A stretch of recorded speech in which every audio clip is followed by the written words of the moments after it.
you kind of mentioned how there's a connection between the emotions and the physical body, and it's can you give us an example? Like, I mean, when you said joints and emotions, like how is those connected?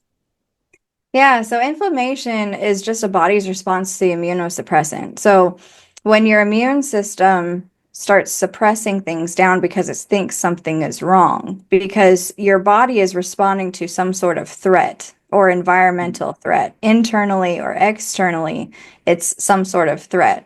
And so when you start to become inflamed, it's because you're in a survival response. And so we work through the narratives or we work through the certain types of responses that you're having to survive. There might be an actual medical issue there, but emotions can also exacerbate that and grow it to be bigger than it actually is. And so we know that in the medical world, that autoimmune disorders are specific traumas that happen over periods of time. And so the trauma will happen, and then you'll just stuff and stuff and stuff and stuff and stuff. And then it turns into things like fibromyalgia, things that are, you go to a doctor and they don't really know. And so they just label it, fibromyalgia. And so that's what I do on the practitioner side. I'm actually in my doctorate now for integrative medicine. Any last thing you would like to say to folks who will watch this, or why they want to make sure that they come out to the conference?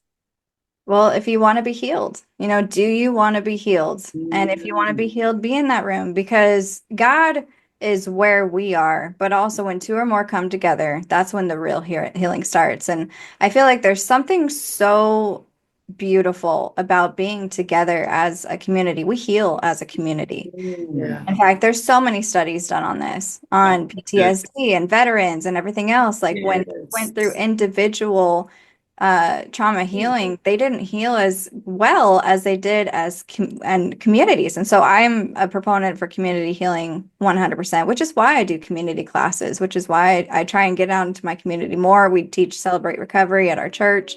I lead the Bible recap at our church too. And I just this community of healing is so unbelievably important. So please be there. Awesome. Yes, yes. So listen, y'all, Friday 27th at 7 p.m. And then we'll come back that morning at that Saturday at 10 a.m. And Sister Haley's our special guest speaker, as you can see.